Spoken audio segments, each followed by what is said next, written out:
New Mexico Territory, 1886. The sun bled gold across the rim of Arroyo, a dust-bitten town clinging to the edge of the desert like it had forgotten how to live anywhere else. Wind rolled through the empty street, rattling tin signs and loose shutters, carrying the smell of iron, tobacco, and horse sweat. The air shimmered above the hitching posts where shadows of men leaned, waiting for something, anything, to change. Among them rode a man who never looked up, only forward. His name was Jonas Hale, and the wind had been the only thing that spoke to him since the fire took everything he'd believed was his. He came for supplies, not salvation. Yet as he crossed the market yard, his boot heels striking wood, the crowd's noise shifted. A man with red eyes and whiskey breath shouted from the auction stand, "Next lot! Det girl, age maybe 20, quiet kind, works steady, comes with her own silence." The laughter that followed wasn't joy. It was habit, the kind that forgets how cruelty sounds. Jonas paused by his horse. He'd seen worse things. But then, the girl lifted her head. She stood barefoot beside a post, hands bound with rope, dust painting her skin pale. Her hair was dark, tangled, but her eyes were clear as water running over stone. They didn't plead. They waited. And in them Jonas felt a stillness he hadn't known since before the fire. The drunk pulled at her wrist. "Won't talk, won't fight, eats near nothin'. Who'll start the bid?" A paper scrap drifted on the wind. Then, from nowhere, a blue scarf tore loose from the girl's shoulder and tumbled through the air. It landed at Jonas's boots, same color as the ribbon his wife used to tie her hair, before the night flames swallowed the house. He bent down, fingers brushing the fabric. The world narrowed to the hush between heartbeats. The auctioneer called, "Price is low, mister." Jonas looked up. "Not for what ain't for sale." The man laughed. "Everything's for sale out here. Even ghosts." Jonas's jaw tightened. The wind came again, kicking dust against his boots. He didn't remember deciding to move, only that he was at the platform now, pulling coins from his coat. "You buyin' her, Hale? Thought you had no use for company." "Not company," Jonas said. "Work." The rope was shoved into his hand. The girl pushed forward. She stumbled once, steadied herself, then looked straight at him, steady, unflinching. For a moment, he saw a question in her gaze, or maybe a warning. He cut the rope with his knife and dropped it to the ground. "You can walk," he said quietly. She hesitated, then followed him anyway. They passed through the edge of the market where men watched in silence, faces caught between curiosity and scorn. One spat. "Crazy fool. That girl'll bring you bad luck." Jonas didn't answer. The wind was already drowning the voices, folding them into the long whistle of distance. By the time they reached the wagon, the sun had dropped low, spilling copper light over the dry flats. The girl climbed up without being told, settling near the back. Jonas took the reins, flicked them once, and the wheels began their slow song over the earth. Neither spoke. Halfway down the road, a raven burst from a dead tree, black wings cutting across the red sky. The sound startled the horses, but not the girl. She turned toward the horizon, calm, as if she'd been waiting for that noise. Jonas glanced at her reflection in the wagon mirror, the wind catching strands of her hair, the scarf folded in her lap. He wondered who she'd been before debt and silence, and why her quiet felt heavier than a cry. The trail stretched ahead, endless and familiar. He told himself he'd done it out of pity, nothing more. But somewhere beneath the clatter of wheels, something else stirred. A memory of a promise whispered to the land long ago. Keep this place kind. The last light burned low, and the sky turned the color of smoke. Jonas slowed the horses as Arroyo shrank behind them, its church bell ringing once, thin and hollow. The girl shifted, pulling her knees to her chest. The blue scarf slid from her lap onto the wagon floor. When Jonas reached down to hand it back, her fingers brushed his. Her skin was cold, but her touch lingered, steady, not afraid. He looked at her, meaning to ask her name, but the question died when he saw the faint scar across her throat, pale as frost, the kind left by rope, or silence kept too long. Ahead, the plains opened like a sleeping ocean. Jonas urged the horses faster. He didn't see the shadow on the ridge watching their wagon fade into dusk, nor the glint of silver that caught the last light before vanishing into the wind. The night rose slow over Red Mesa, and for the first time in years, Jonas Hale didn't feel alone, only uneasy, as if the land itself had shifted beneath his feet. The desert road stretched thin between low hills, a faded ribbon where dust shimmered like breath over coals. Evening had cooled the light into copper, then violet. The wind still followed them, steady, low, full of secrets. Jonas Hale sat at the reins, the leather creaking under his hands. Behind him, the wagon wheels hummed, the rhythm of distance unspooling beneath hooves. He hadn't planned to bring her far.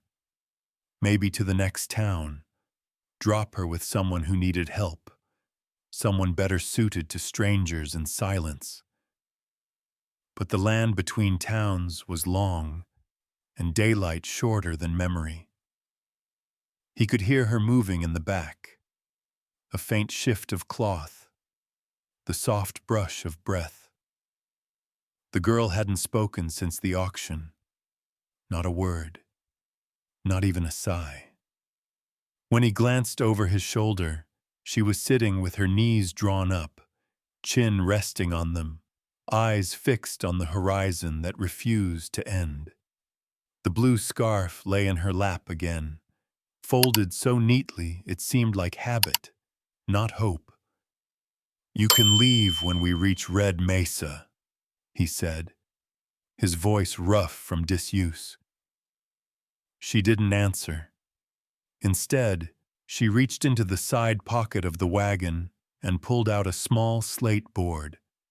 The chalk trembled once in her fingers before she wrote, "Maybe the wind will tell me when." Jonas stared at the words. Then, quietly, he almost smiled. "Wind's a poor navigator." She erased the line, wrote another. "It's never lost." He looked away, pretending to focus on the trail. Somewhere in that silence, something began to settle. An uneasy peace that didn't feel like danger, just recognition. A rabbit darted across the path. The mare snorted, nervous, and the wagon jolted over a rut. Jonas caught the reins before they slipped. The girl reached forward, placing her palm flat against the wooden wall beside him, feeling the tremor until it steadied. He noticed her hands, small, roughened by work, faint scars running along the knuckles. Not fragile, not helpless. The light thinned into twilight. Overhead, clouds burned faint orange, then faded to ash. Jonas guided the horses to a slower pace as they neared a dry creek bed where he often camped. The air there carried the faint smell of rain, even in drought. He climbed down first, tying the horses to a post of dead mesquite. The girl stepped down barefoot, careful not to make noise. When she straightened, she looked around, at the red earth, the empty stretch of sky, the dying light, and exhaled through her nose like someone remembering what it felt like to breathe freely. Jonas gathered wood for a small fire. The sparks rose slow, twisting into the dusk. He pulled a tin pot from the wagon, poured water, and set it over the flames. Coffee, a thin one, but warm. "You from here?" he asked. She shook her head, wrote, "North." "Family?" She paused. Then a faint motion of chalk. "Not anymore." Jonas nodded. He didn't ask more. Some silences deserved to stay whole. They ate what little he had. Hardtack, dried beans, coffee burned black. She drank half her cup and stopped, turning her face toward the wind as if listening. He followed her gaze. Far off, lightning flickered beyond the mesas, silent and white. "Storm?" he asked.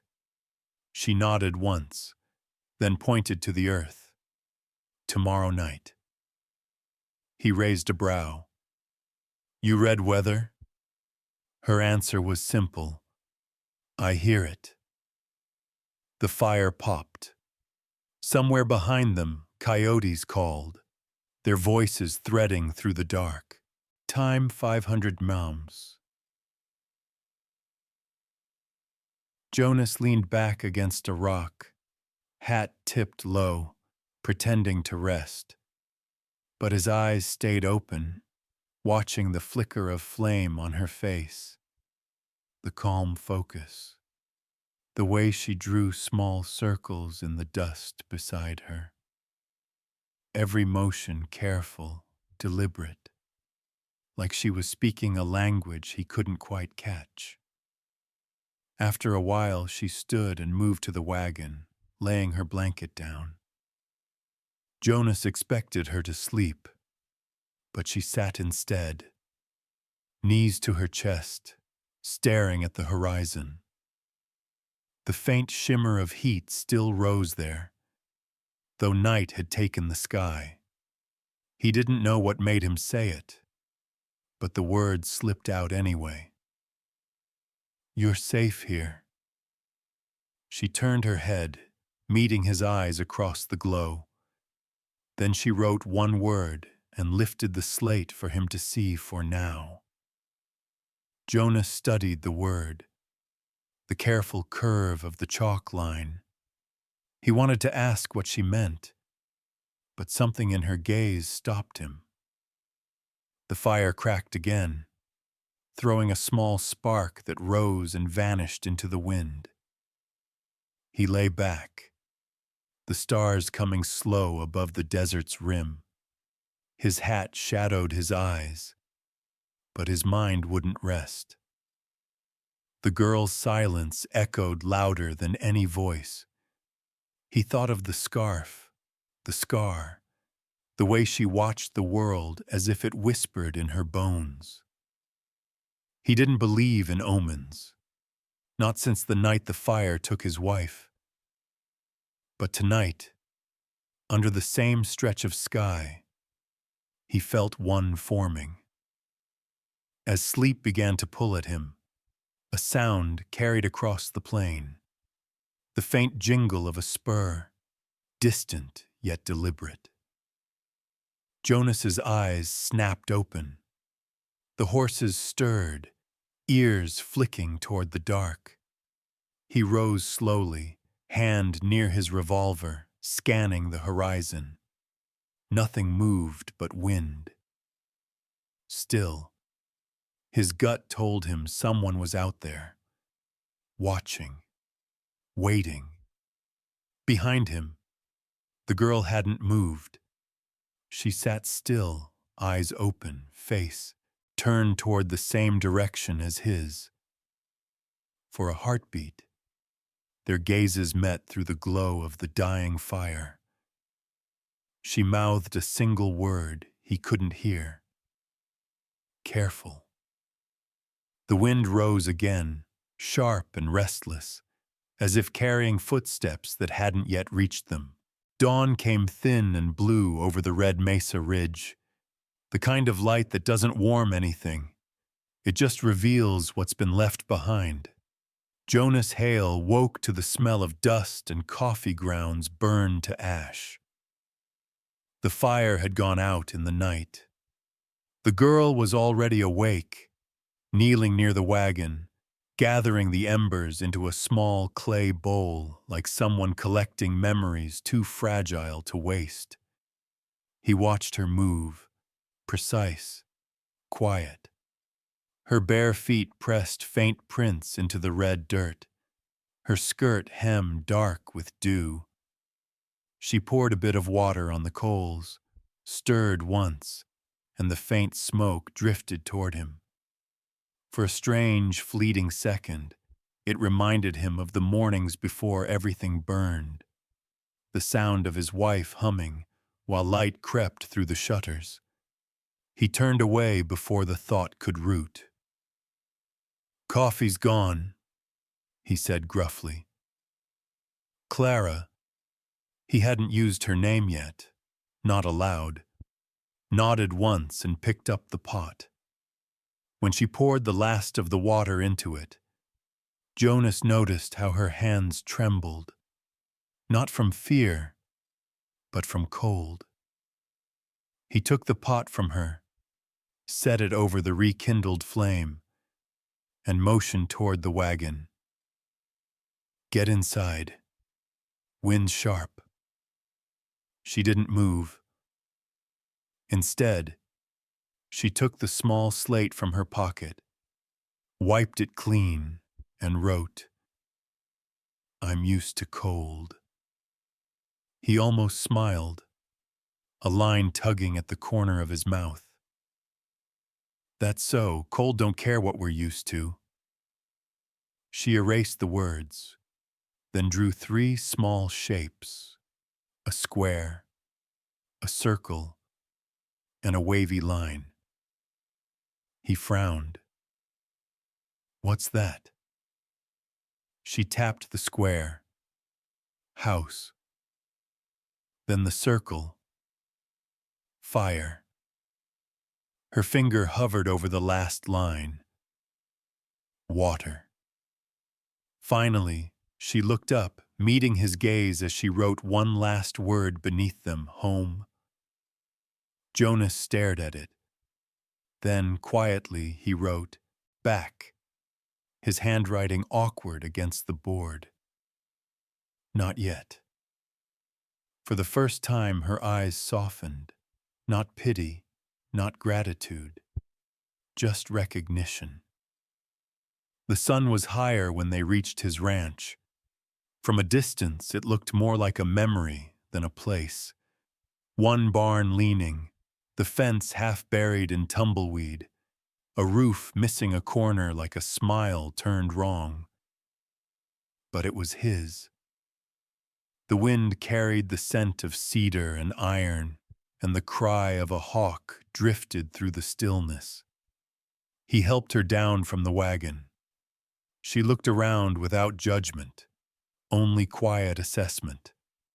The land, the house, the emptiness. It all seemed to suit her. Jonas led the mare to the trough, filled a tin pail, and nodded toward the porch. "You'll find a stove inside. If it still listens, you can light it." When he came in a few minutes later, the house had changed. Not much, just enough. The dust from the mantel was gone. The lamp was lit, and the air smelled faintly of beans warming over the stove. Clara stood near the window, her back to him, sleeves rolled up, hair loose around her shoulders. The blue scarf lay on the table beside a loaf of bread wrapped in brown paper, his last trade from town. He watched her in silence, trying to remember the last time someone else had filled this space with movement. She turned, caught his stare, and for a moment, neither looked away. "You don't talk," he said quietly. She shook her head. "You can't, or you won't." A pause. Then she touched the faint scar on her throat. Her hand fell, and she wrote on the slate. "Some words hurt when spoken." Jonas nodded slowly. "Fair enough."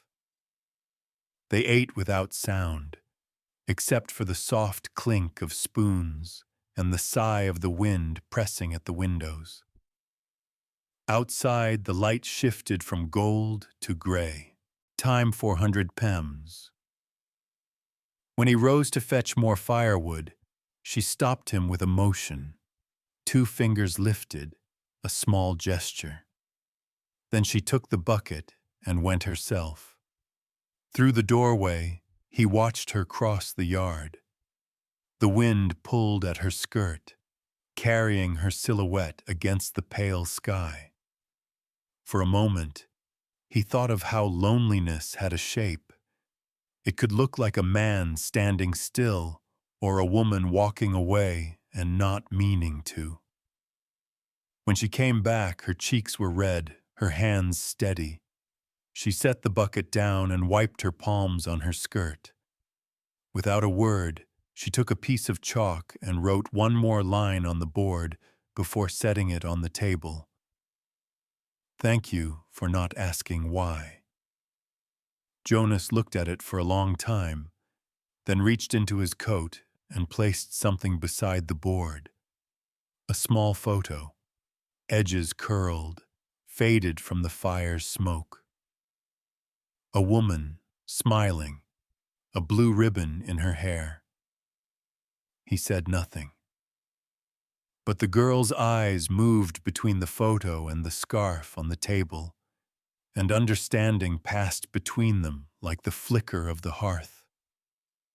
Outside, the wind shifted, low and long, pushing against the windows until they creaked like old doors remembering a story.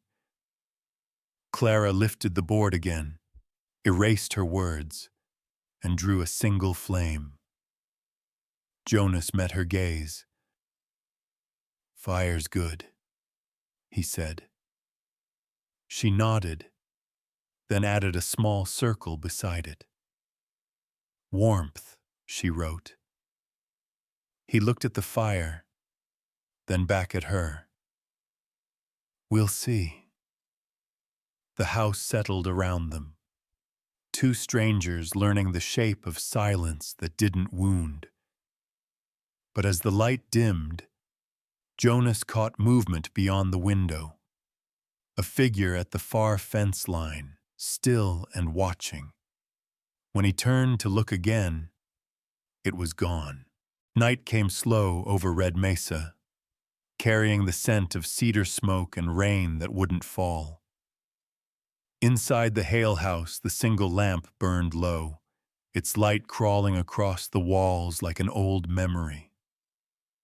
Jonas sat at the table, mending a bridle strap, while Clara moved through the room with the quiet rhythm of someone who didn't need sound to fill space. The stove hummed faintly, its door glowing red. Outside, wind scraped against the shutters like a tired traveler asking to be let in. Jonas glanced up as she fed another log to the fire. "You can rest," he said. "Ain't much more to do tonight." She shook her head, brushed her palms on her skirt, and went to pour water for the dog. The creature, a scarred, three-legged mutt he'd half forgotten, had been lingering near the barn for weeks. It had never let him close. But when Clara knelt beside it, the animal limped forward, nose trembling, and drank from her hand as if it remembered kindness. Jonas stopped stitching. "He'll bite," he warned. She looked up, eyes calm. Then she signed something with her hands, slow, deliberate. He couldn't read the motion, but the meaning felt clear enough. Pain listens better when you don't flinch. He grunted, unsure whether to call it wisdom or madness. "You fix every broken thing you see?" She didn't answer, just smiled faintly and went back to the dog. The wind moaned through the eaves, softer now, almost like breathing. Jonas set the bridle down and poured himself a small glass of whiskey, his last. The smell bit sharp in the room, mixing with the warmth of the fire. He caught Clara's eyes following the bottle, not in judgment, just quiet understanding. "Don't worry," he said. "I only talk to it when the world don't." She tilted her head, curious. He hesitated, then spoke again, the words coming slower than the pour. "My wife used to light that same stove every morning. Said fire made the day honest. When the house burned, the stove stayed standing." Clara's gaze softened. Her fingers moved slightly. He thought she might be signing again, but instead she wrote on the slate resting by the kettle. "Some fires survive for a reason." Jonas looked at the words, then at the small flame flickering inside the stove's mouth. "Maybe," he said, "or maybe they just forget to die." She reached forward, tapped the word reason twice, and smiled. It was the smallest change in her face, barely there, but it pulled something loose in him. For a while, the only sound was the crackle of wood and the low whine of the wind. Then, without warning, thunder murmured far away, echoing through the hills. Jonas went to the window, watching clouds drag their bellies across the moon. "Storm's comin'," he muttered. Clara joined him, standing close enough that he could feel her warmth. She drew a line of fog on the window pane with her finger, then traced 3 small dots beneath it. "What's that mean?" She looked at him, wrote slowly on the glass with the same motion. "Rain before truth." Jonas frowned. "That a saying?" She nodded. "Whose?" Her eyes flicked toward him, then to the dark horizon, mine. He didn't press further. Some answers were meant to stay folded, like the blue scarf still lying on the table. The dog whimpered softly and lay down by the hearth. Clara placed a piece of bread beside it, then turned to Jonas. She touched the back of her neck, pointed toward the Countess loft. He understood. She wanted rest. He nodded, motioning toward the stairs. When her footsteps faded above, he stayed where he was, staring at the photo still on the mantel. His wife's smile, faded but sure. The same ribbon, the same blue. He ran a thumb across the glass and whispered something to the emptiness. Keep this place kind. Lightning flashed outside, filling the room for an instant with white fire. In that flash, a reflection moved across the window. Someone standing at the fence again, closer this time. Jonas turned sharply, but when he stepped outside, the yard lay empty except for the dog's prints and the slow whisper of wind through the grass.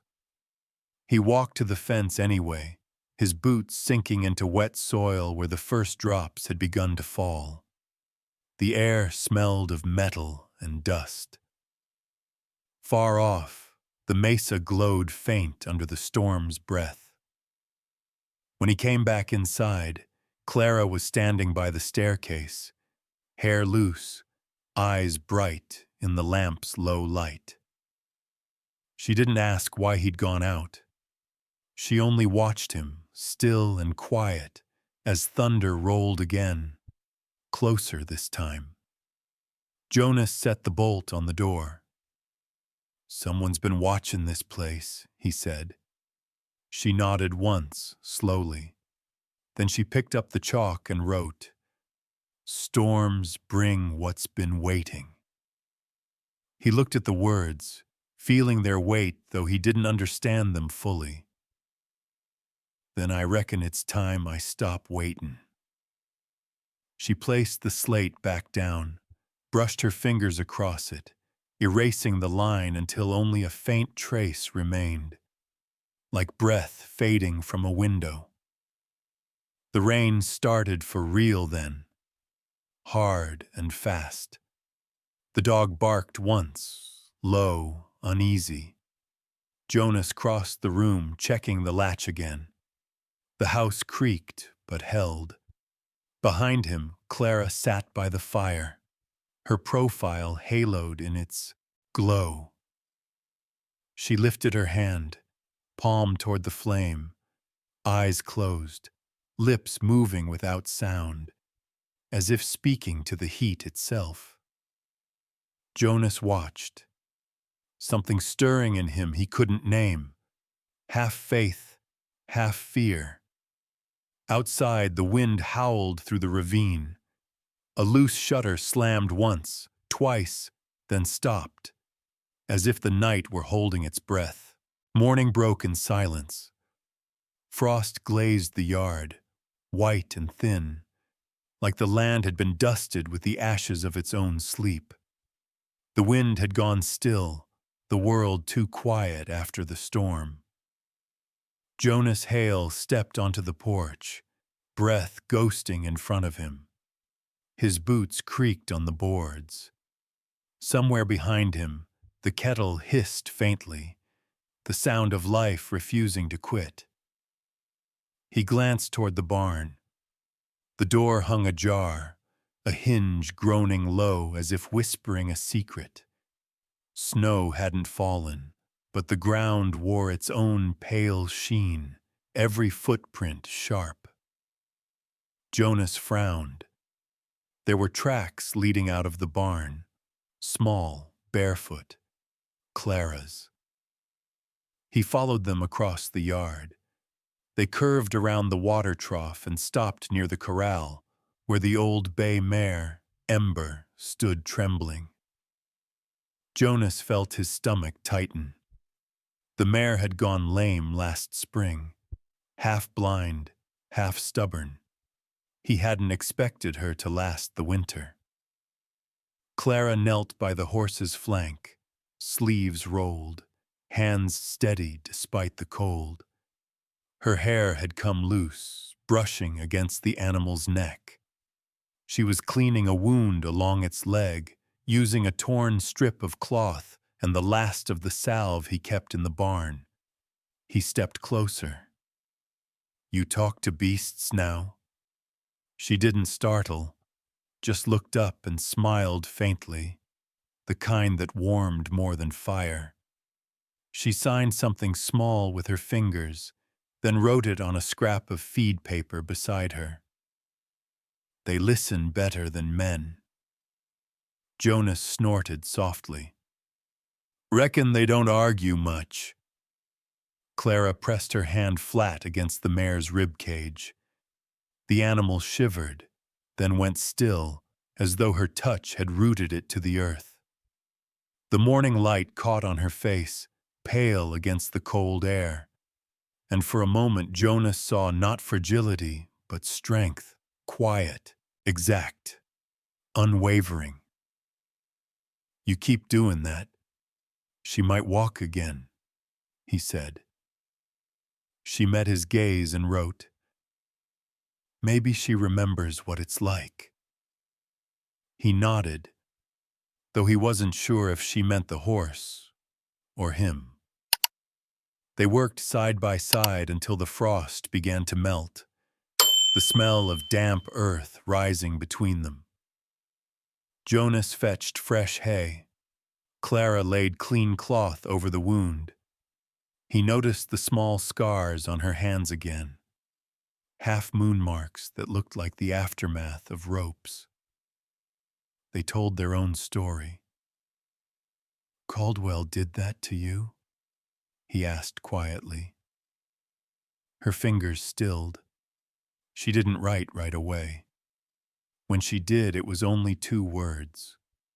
Long ago. He wanted to say something. Comfort, maybe. But the right words didn't come. He'd forgotten how to use them. Instead, he took off his coat and draped it over her shoulders. She stiffened at first, then nodded in silent thanks. By mid-morning, the light turned gold, soft on the corral fence. The frost began to bleed into puddles that caught bits of sky. Jonas leaned against the post, arms crossed, watching her braid a loose strand of her hair with a piece of twine. He realized he hadn't seen anyone do something so small, so human, in a long time. "You planning to stay?" he asked. Clara looked up, eyes unreadable, then wiped the slate clean. "Work first," she wrote. "Then I decide." He gave a small nod. "Fair enough." The dog from the night before padded over, limping but determined. It sat beside Clara, resting its head against her knee. She smiled, scratching behind its ear. Jonas caught the way her eyes softened, how kindness seemed to live in her like instinct, not effort. The wind shifted again, bringing with it the smell of something metallic, wet iron maybe. Jonas's brow furrowed. He turned toward the ridge and saw a single rider outlined against the sky, motionless, hat brim low. The distance made him nothing more than a shadow, but Jonas felt the old tension coil in his chest. He reached for the rifle, leaning by the fence. Clara stood slowly, eyes following his line of sight. She touched his sleeve, stopping him. Then she picked up the chalk and wrote, "He won't come today." Jonas frowned. "You know him?" She hesitated, then erased the line and wrote another, "I know his kind." The figure on the ridge lingered for another heartbeat, before turning his horse and disappearing into the glare. Jonas exhaled, setting the rifle down. "You keep being right about things before they happen. I'll start believing you can talk to ghosts." Clara smiled, small and certain. "Maybe I just listen better."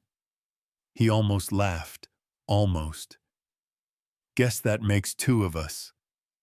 The mare shifted, letting out a low, rough breath. Clara laid her hand on its neck one last time before standing. "She'll live," Jonas said. She nodded, writing one more line before heading back toward the house. "Some fires never die." He read it twice, the wind carrying her words off the paper as if claiming them. His gaze followed her until she disappeared through the doorway. Coat still on her shoulders, scarf trailing behind her like a soft piece of sky. Jonas turned back to the corral. The frost was melting fast, leaving dark prints in the soil. Hers, beside his, fading into the same path. He felt the quiet press in, deep and familiar. But for the first time in years, it didn't feel like punishment. It felt like waiting. A crow screamed from the cedar line. Jonas looked up and saw another shape move against the hill, this time too quick to name. The dog growled low, uneasy. "Yeah," Jonas muttered, checking the rifle again. "Storm ain't done yet." The first drops came just before noon, fat, cold, and heavy, smacking against the porch rail like coins tossed by the sky. Jonas Hale tilted his hat back, watching the clouds swell dark over Red Mesa. Rain was a stranger in these parts. When it came, the earth seemed to breathe again, slow and startled. The scent of wet clay rose thick and old, stirring something deep in him. Inside, Clara moved through the house with her usual quiet rhythm. She'd pulled the curtains wide, letting the gray light wash the walls in silver. Her hair, unbound for once, brushed her shoulders as she worked. Jonas stood by the doorway, coat unbuttoned, watching her set a small tin pot beneath the drip in the ceiling. "Won't help much," he said. She wrote on the slate, "Every drop counts." He almost smiled. "You sound like my mother."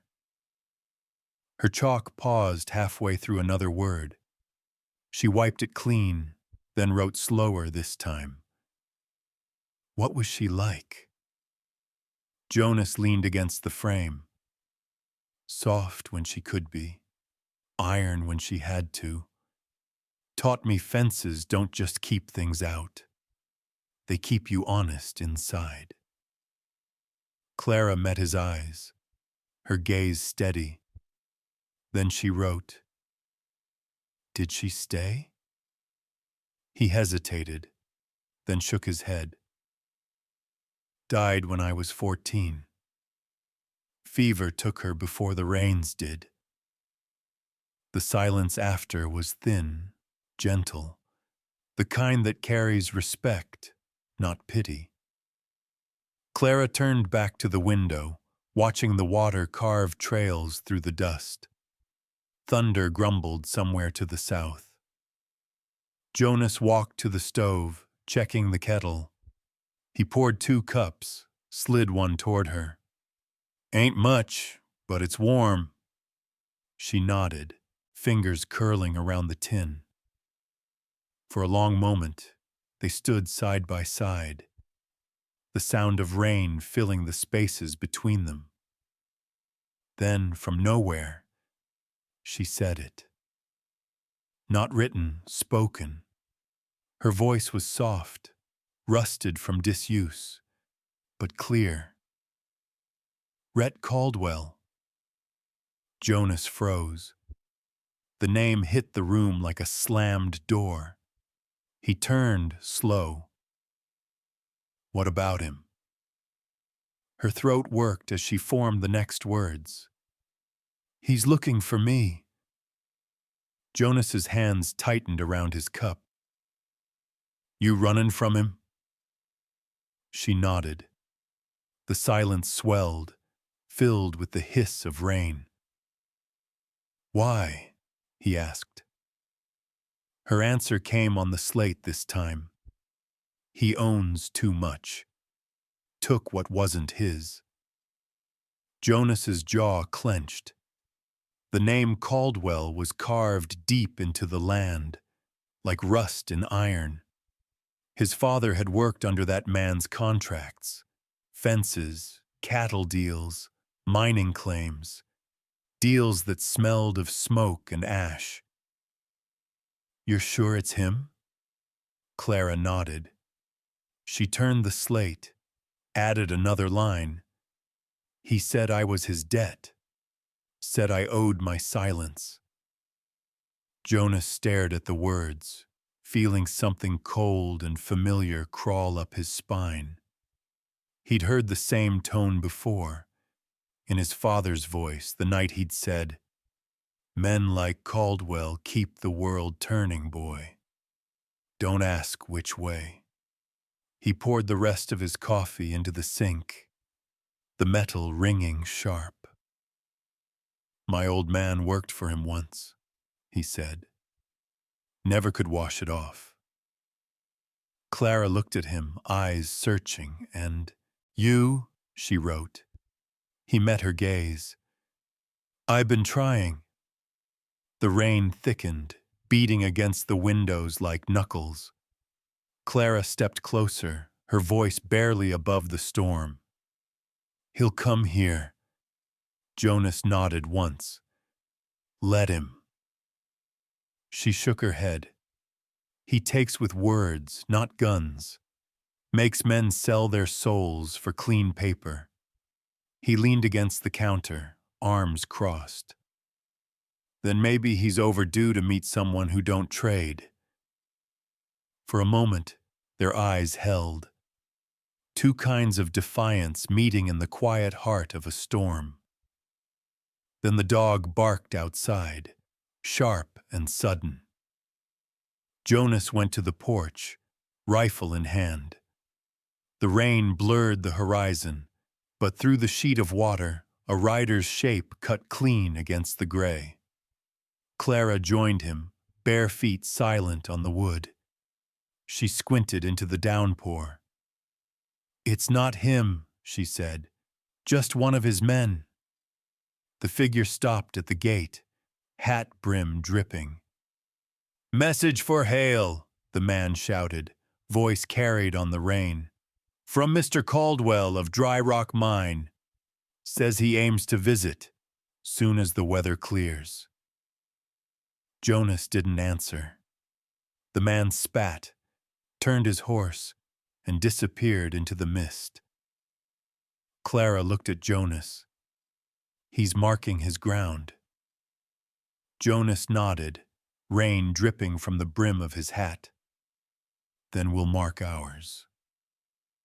Lightning split the sky, throwing white across the plains. For a second, the whole world was made of light and water. Then came the crash, close, violent. The mare in the barn screamed, the sound raw. Jonas ran, boots slapping mud. Clara followed, her skirt heavy with rain. Inside the barn, the air smelled of fear and wet straw. The roof groaned. Wind tore through the gaps. Jonas held the mare's halter while Clara covered her with a blanket. Thunder cracked again, rattling the rafters.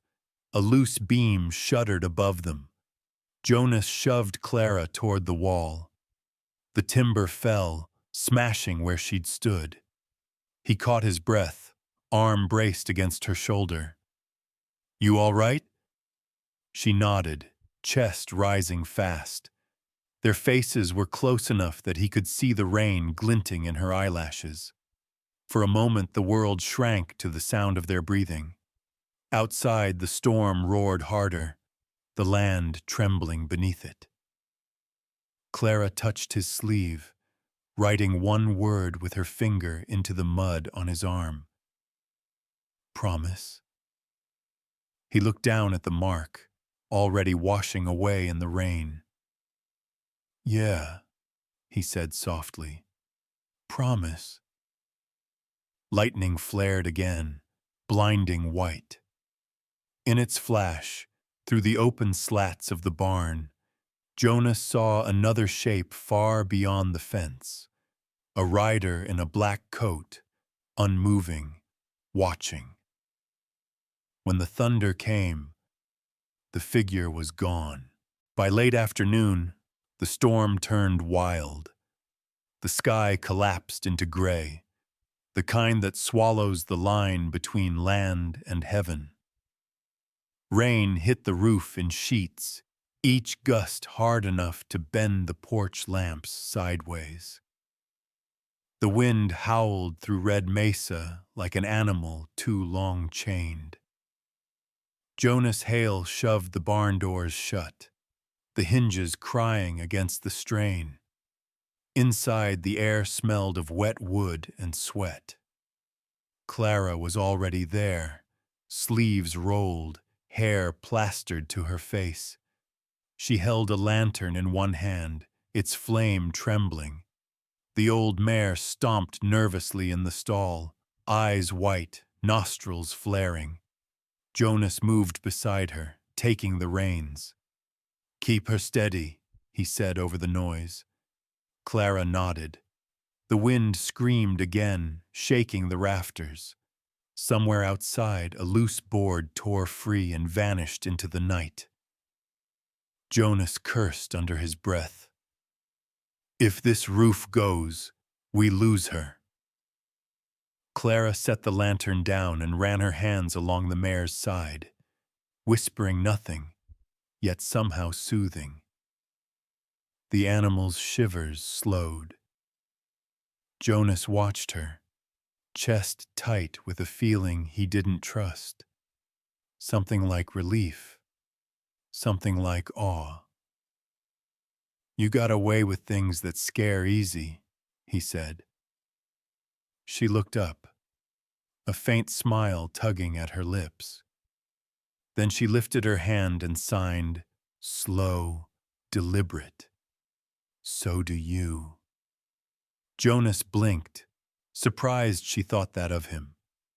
Before he could answer, a sound split the air, wood cracking above, the high whine of nails giving way. He grabbed her arm and pulled her back just as a beam fell where she'd stood. Dust filled the space, blinding and dry even in the storm's wet breath. "You hurt?" She shook her head. Her hair stuck to her cheeks. She brushed it aside, writing, quick on the muddy floor with her finger. "Roof won't hold." Jonas looked up. She was right. The middle beam bowed under the pounding rain.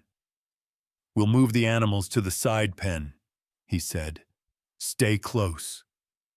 They pushed through the chaos, wind clawing, hooves sliding, thunder folding over itself like God's anger. The smaller stall held, barely. Jonas slammed the gate, his breath coming hard.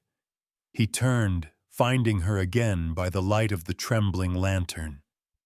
Then came the flash. Lightning, white as bone, split the air outside the open slats. It struck the cottonwood beyond the corral, splitting it down the center. The blast threw heat across the yard, and for an instant, the barn glowed like a furnace. Clara stumbled, nearly falling. Jonas caught her, pulling her against him. Her heart beat fast through her soaked shirt. "You all right?" he said again, softer this time.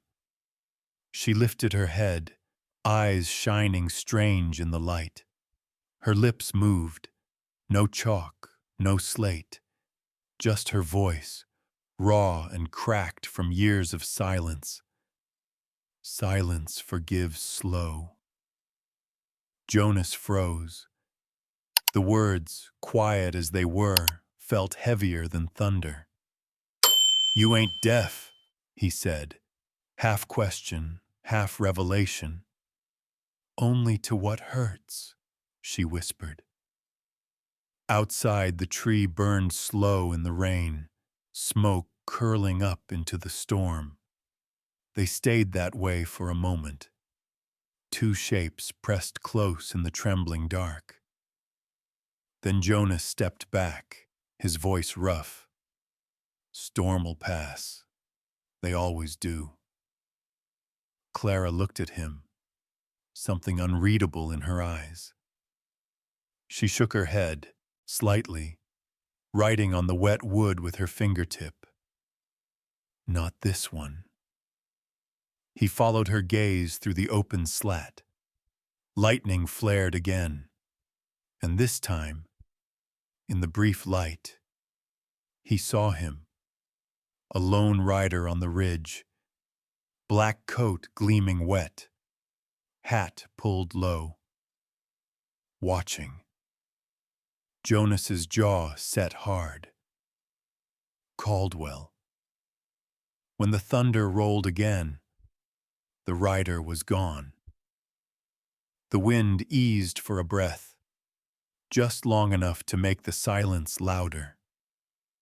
Jonas gripped the edge of the door, feeling the world shift under the weight of what he knew now. That the storm outside wasn't the only one coming. Clara stepped forward, her hand brushing his sleeve. He won't stop, she wrote. No, Jonas said quietly, but neither will I. The rain changed pitch, softer now, like a long exhale after fury. The mare nudged the gate, calmer under Clara's touch. Jonas exhaled too, the air burning cold in his lungs. When they finally stepped outside, the night had turned to mist. The burned tree smoked faintly against the horizon, its trunk glowing like a wound trying to close. Jonas reached down, picked up a charred branch, and tossed it into the mud. Tomorrow, he said, we start fixing what's left. Clara stood beside him, her face lit by the lantern's dying light. She nodded once, then looked up at the sky where the storm had been. Her lips shaped words he almost didn't catch. It's never just weather. Jonas followed her gaze, the faint smell of smoke still hanging between them. No, he said. It's warning. She looked at him then, the distance between them smaller than the space of a breath. And though the wind had gone still, he could swear he felt it moving again, somewhere deeper, quieter, inside them both. Behind them, thunder grumbled far away, like a promise that hadn't yet been kept. By the next evening, the storm had rolled east, leaving the sky washed clean. The light over Arroyo burned copper, low, wide, almost holy. Dust rose from the road where wagon wheels cut through the drying mud. Jonas Hale rode ahead, coat still damp at the collar, his rifle slung low. Clara sat beside him in the wagon, scarf tied against her throat once more, the blue bright against the fading sun. They'd come to town for supplies, and maybe for answers. But Jonas felt the air tighten as soon as they hit the first row of buildings. Something in the quiet told him word had traveled faster than the rain. Men leaned in doorways, pretending to smoke or talk. Women turned their faces, whispering names. At the far end of the street, Rhett Caldwell's coach gleamed black beneath the signboard of the Arroyo Hotel. 2 horses, both bay and mean-eyed. Caldwell himself stood outside, hat in hand, like a preacher greeting the faithful.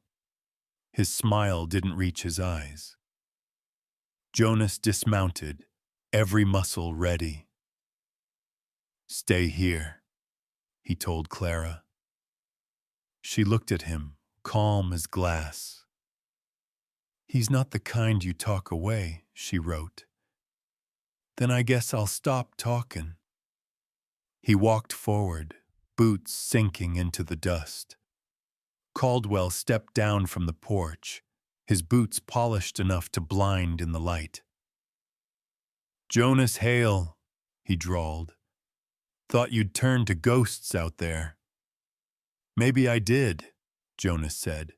"Ghosts still got teeth." Caldwell chuckled, slow and smooth. "You've got land, son. Land my company's been meaning to make right use of. I'm here to finish what your father started." Jonas's jaw twitched. "My father didn't start anything worth finishing." Behind him, the door to the hotel creaked open. Clara stepped out before he could stop her. Her bare feet stirred the dust. Her eyes locked on Caldwell. For the first time, the man's smile faltered.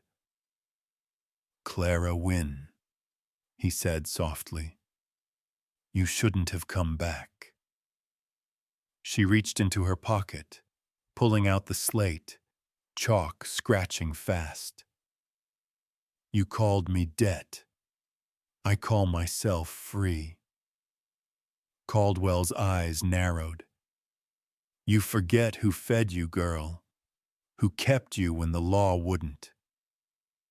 She wiped the slate, wrote again. "You didn't keep me. You caged me." The crowd around them went still, air thick with dust and shame. Jonas watched the man's fingers curl.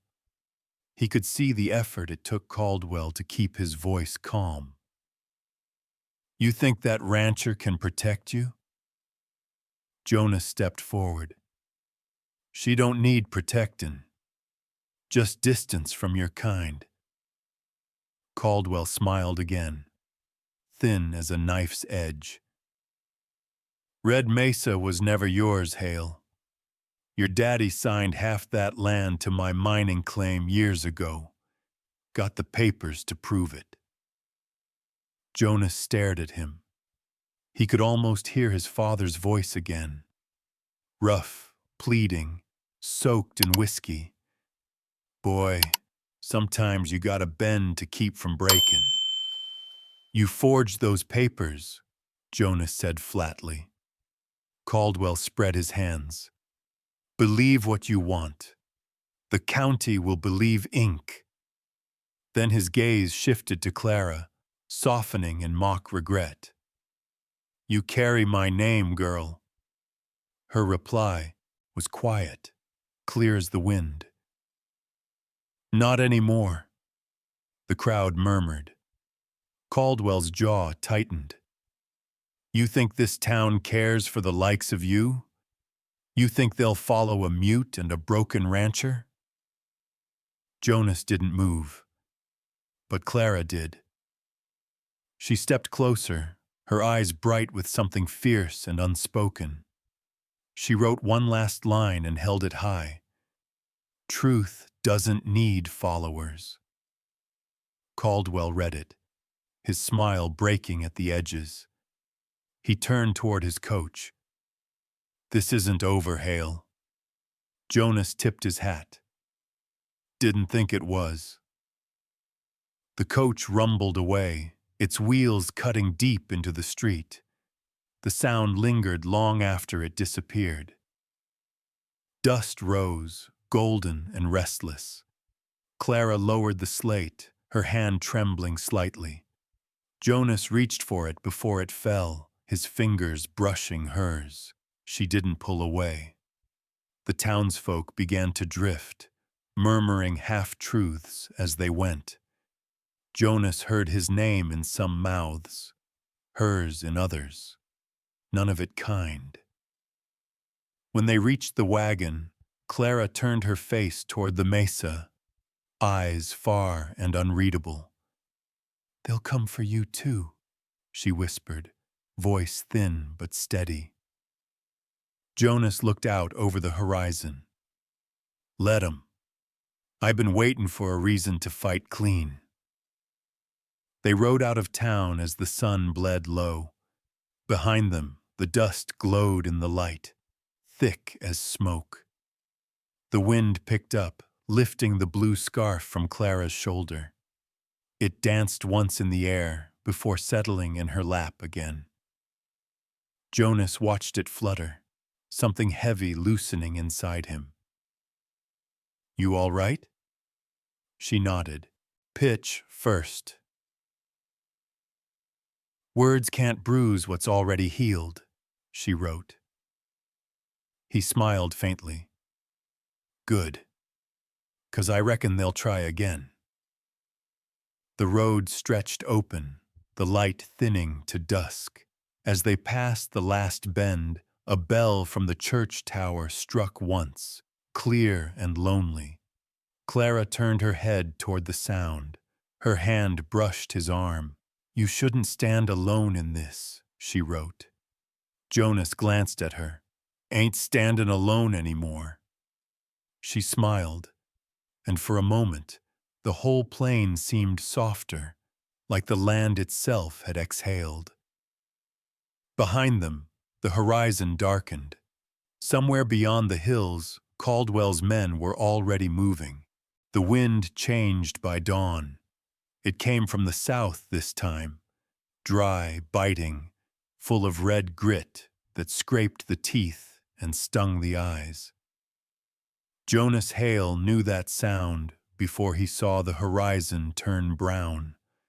A sandstorm rolling fast, the kind that stripped fences bare and erased the world for miles. He stepped onto the porch, pulling his bandana tight around his neck. Stay inside, he told Clara. This one's mean. She was already by the window, her hair tied, sleeves rolled. Her eyes followed the horizon the way a hawk studies a storm, not afraid, just aware. She picked up her slate and wrote, The wind's calling something. Jonas frowned. The wind don't call, it takes. But before he could say more, a noise cut through the howl, a voice, high and sharp, half a scream, a child's. They both froze. Then Jonas grabbed his coat. Someone's out there. Clara was already moving. She tied a scarf over her face, eyes steady.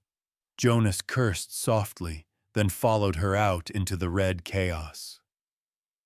The world vanished within yards. Dust swirled like smoke, the sky gone copper. Jonas could barely see the barn's shape before it disappeared. The sound came again, faint and far, crying. This way, he shouted. Clara's figure flickered beside him, her skirt whipping in the wind.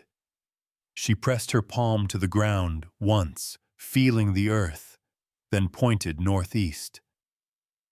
Jonas didn't question it. They moved that way, heads bowed, boots sinking into the shifting grit. Minutes stretched long as miles. The cry came again, closer now, followed by the bleating of a goat. Jonas stumbled over a fence post, nearly losing his footing. Then he saw it. A small shape huddled beside a half-buried trough, wrapped in a torn blanket. A boy, maybe 6 years old, covered in dust. His little hand clutched a broken toy horse. Jonas dropped to his knees, pulling the boy into his arms. The child's eyes fluttered open, lips cracked. Mama, he whispered. She's coming, kid, Jonas said. We got you. Clara knelt beside him, touching the boy's forehead, then signed for Jonas to shield them. She opened her water flask, dripping small drops onto his lips. The boy swallowed weakly. Jonas glanced around. The land was gone. Nothing but dust and wind. "Can't stay here," he shouted.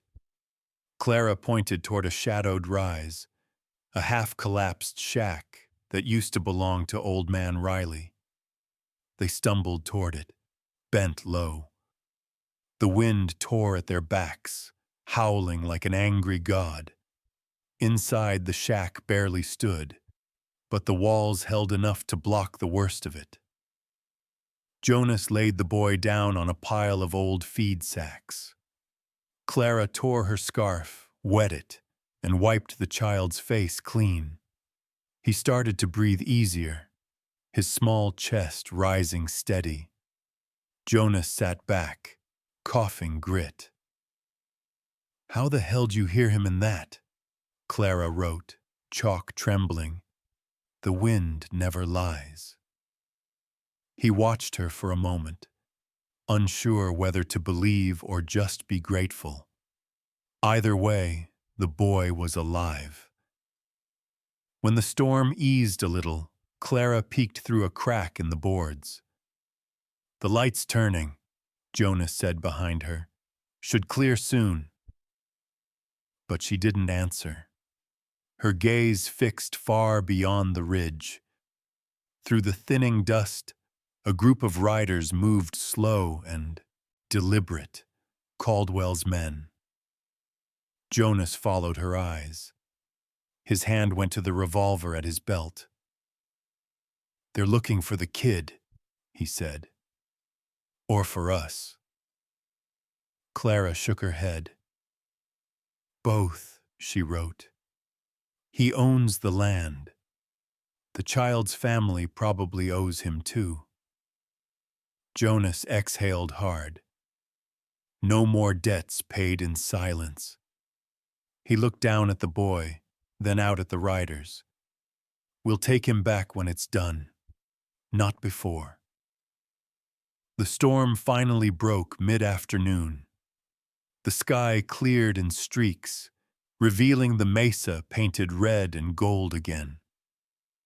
Jonas carried the boy in his arms while Clara walked ahead, guiding by instinct more than sight.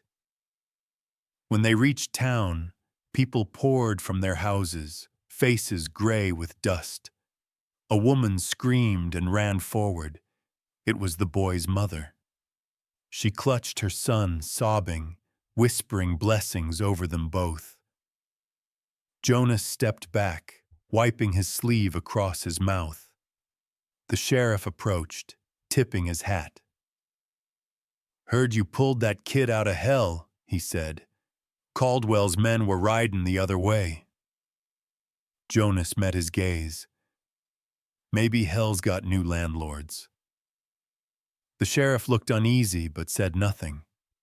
Clara stood a few feet behind, silent as ever, though the corners of her eyes shone. The townsfolk turned to her next, first cautious, then grateful. Someone muttered, "That woman's got the wind's ear." By evening, the storm had passed, but its memory stayed. The smell of dust, the sound of a child breathing again. Jonas and Clara rode home under a sky bruised purple and gold. The land looked softer somehow, washed clean by grit and grace. Jonas glanced at her. "You keep doing that," he said. "People'll start thinking you're a miracle." She smiled faintly, writing, "No, just listening."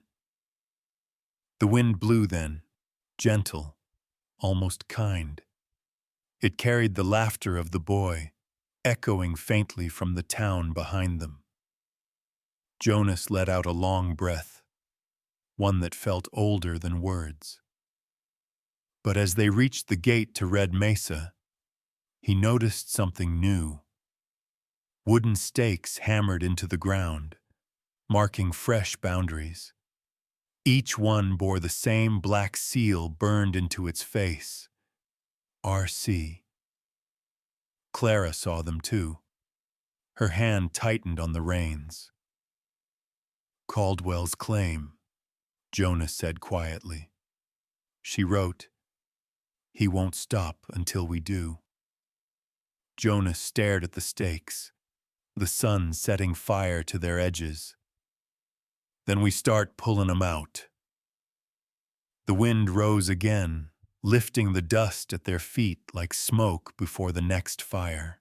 Night came soft and cool after the storm. The air smelled of wet cedar and ash. Puddles still shimmered under the lanterns that lined the porch. Red Mesa felt almost new, washed clean, fragile. Jonas Hale sat on the step, sharpening his old pocket knife more from habit than need. From the barn drifted the thin, uneven sound of a fiddle being tuned. Clara Wynne stood nearby, her hair loose for once, damp from washing.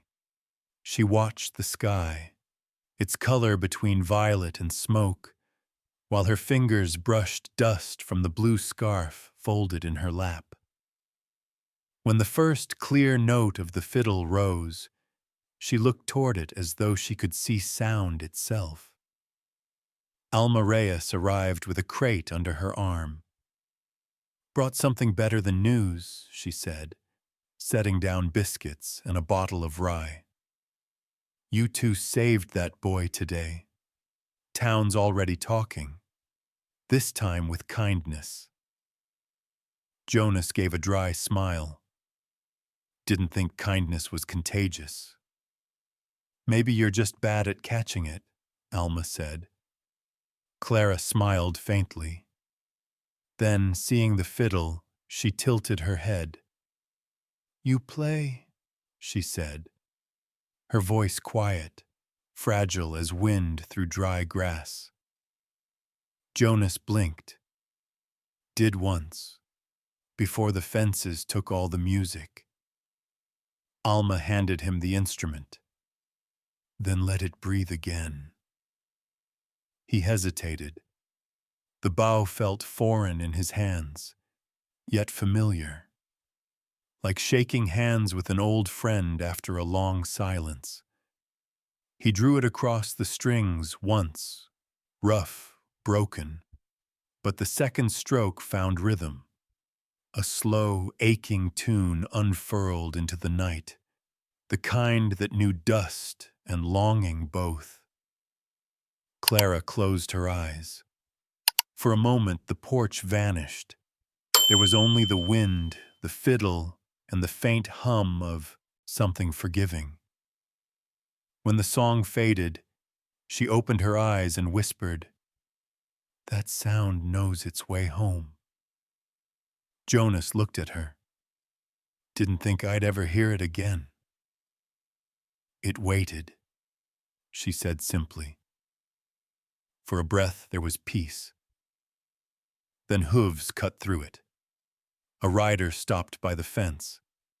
Caldwell's clerk, coat neat, face pale in the lamplight. He held a folded document sealed in red wax. "Mr. Hale," he called. "Official notice of property review.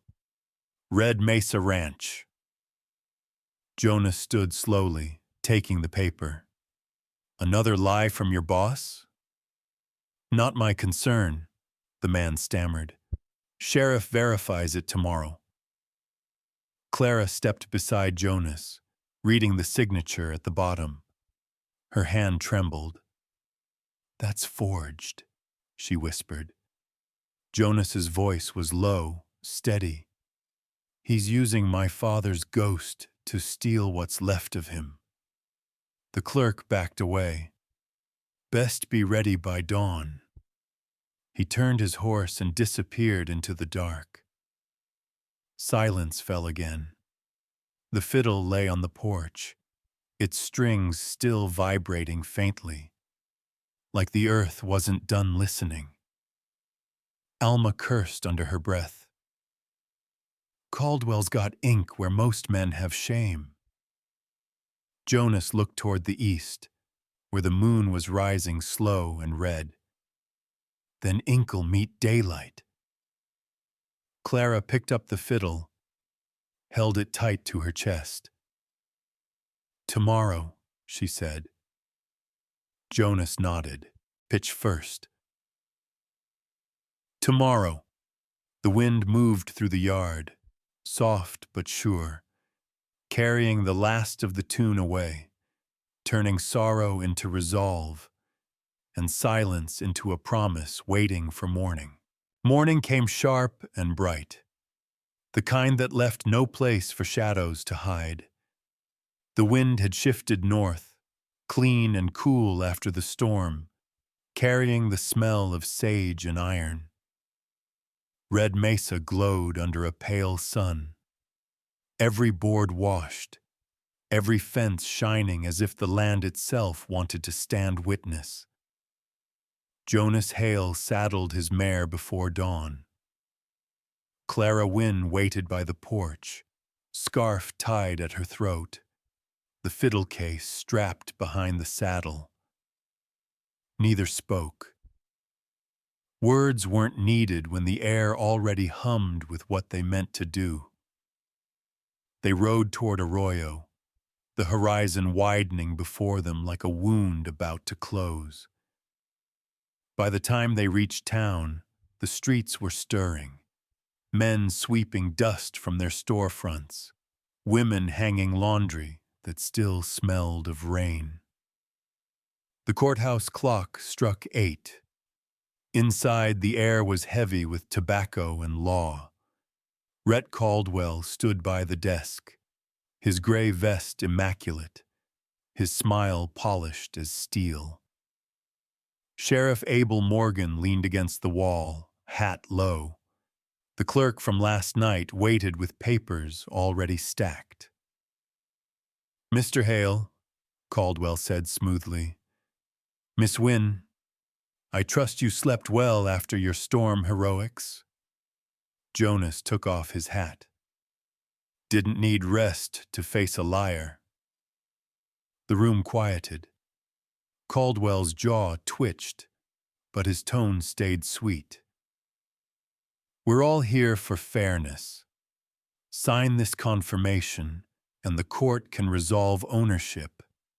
It's business, nothing more. Clara stepped forward, holding a folded book. Her hands were steady. She placed it on the desk, the original ledger from the church archives. This, she said softly, is my mother's handwriting. Abel straightened. Let's see that. Caldwell's face drained as the sheriff opened the book. The ink was faded but clear. 2 names side by side.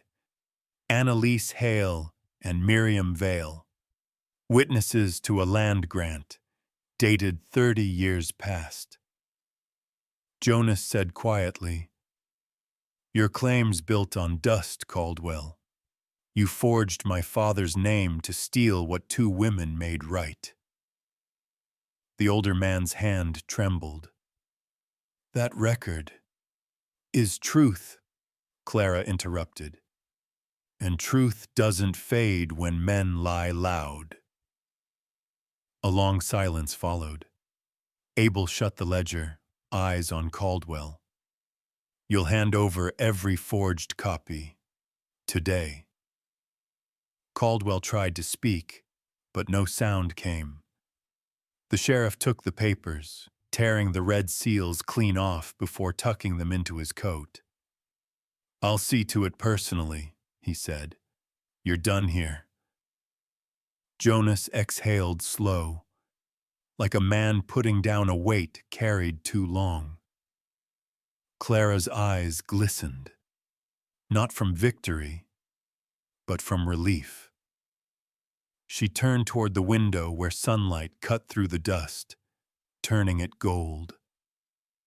Jonas said quietly, We don't own this land, Clara. It owns us. She smiled faintly. Then maybe it chose right this time. Outside, the wind picked up, lifting the edge of her scarf and carrying a thin line of fiddle music from somewhere down the street. Children practicing the tune Jonas had played the night before. It drifted through the open door like a blessing. They walked out together, side by side. Caldwell stayed behind, staring at the empty desk, the sound of his own power fading like an echo swallowed by daylight. At the hitching post, Abel handed Jonas a folded document, an official deed stamped and sealed. Clean and rightful, you earned it the hard way. Jonas shook his hand. Some things are worth sweat. He turned to Clara, who was watching a small boy chase his hat down the dusty street. The sun caught her face just right. Warm, open, alive. You fought with words, he said. She touched his arm. And you listened. As they mounted to ride home, a rider from the post office galloped in, shouting names. "Miss Wynne," he called, waving an envelope. "Letter for you." She opened it, eyes scanning the page. Then she looked at Jonas, smiling. "They want me to teach the children in Arroyo, those who can't speak or hear." Jonas grinned. "Looks like the wind's calling you." She shook her head. "No, it's answering." The road home stretched before them, long and bright, the world wide open under the western sky. The evening sun poured gold over Red Mesa, soft and slow, as though the light itself wanted to stay a little longer. The air smelled of rain-soaked sage and wildflowers blooming too early for the season. The storm had passed for good this time. Even the wind felt gentler, carrying warmth instead of warning. Jonas Hale stood by the creek, sleeves rolled, hands dark with soil. Clara Wynne knelt beside him, her blue scarf now faded to silver where the sun had kissed it too many times. Between them lay a small hollow they'd dug in the earth. Jonas held a seed the color of pale bone, a yucca seed she'd found weeks ago, caught in the fence wire after the flood. "Never thought I'd be planting something again," he said quietly. Clara smiled, fingers brushing the dirt smooth. "The land listens when hearts do." He chuckled. "You got a way of making silence sound holy." She looked up, eyes catching the light. "Maybe it is." They pressed the seed into the soil together, then covered it with careful hands. The ground was still warm from the day, soft beneath their palms. Across the field, the horses grazed lazily. Juniper's coat glowed copper in the setting sun. Somewhere beyond the barn, the faint laughter of children echoed, the same ones Clara now taught to sign. Inside the ranch house, the new deed lay framed on the wall beside a faded photo of Jonas's parents. The blue ribbon was tied around the corner, fluttering gently whenever the door opened, as if still breathing. Clara rose, brushing her hands clean. "You kept your promise," she said. Jonas looked toward the horizon. "Guess it kept me, too." She took the locket from her neck and placed it in his palm. Inside lay a thread of the same blue cloth, delicate as memory. "It belongs here now," she whispered. He didn't argue. He just closed his fingers around it and tucked it into his vest pocket beside his heart. They stood in silence, watching the sun slip low. The clouds above caught fire, orange, rose, then violet, the kind of light that made even dust look like grace. Jonas turned to her. If the wind calls your name someday. Clara smiled softly, eyes glimmering. I'll answer from right here. He nodded. No vows, no need. The quiet between them said what words couldn't. Trust, forgiveness, and the kind of love that doesn't need to be loud to be true. The first stars began to appear. Clara lifted her hand, feeling the air as if reading the sky's pulse. Feels calm, she said. For once, Jonas replied. They walked back to the house together. Behind them, the last light touched the patch of earth where the yucca lay buried. A single white petal had already pushed through the soil, trembling in the breeze. Inside, the kettle hissed, and the fire in the stove gave off that steady orange heartbeat of home. Jonas poured 2 cups of coffee, one for her, one for himself. They sat facing the window, watching night settle over the plains. I used to think peace was just what's left after fightin', he said. And now? He smiled. Now I think it's what grows when you stop fightin' yourself. She reached across the table, her hand finding his. Outside, the wind carried the faint song of the creek, the land breathing easy again. For a long time they sat that way, the quiet alive around them. The camera of the world pulled back slowly, showing the small house, the soft light in its windows, and 2 silhouettes framed in warmth. Far below, the yucca gleamed pale against the dark, a single promise kept. Out on the quiet plains, where wind carries the memory of every heartbeat, the story of Jonas and Clara reminds us that love doesn't always arrive with thunder. Sometimes, it comes on a soft breeze after the storm.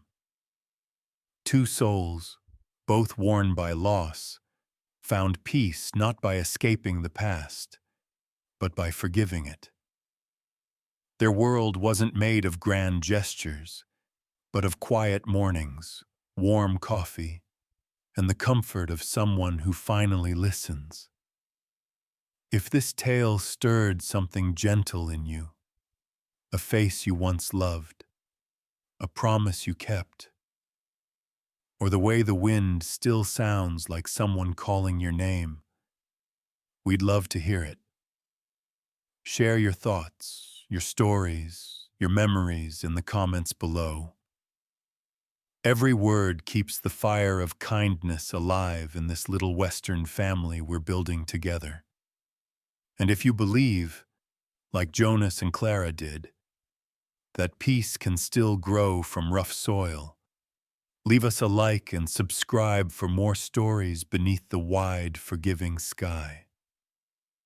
Until our next ride together, may your days be calm, your nights kind, and may someone always hear the heart you carry.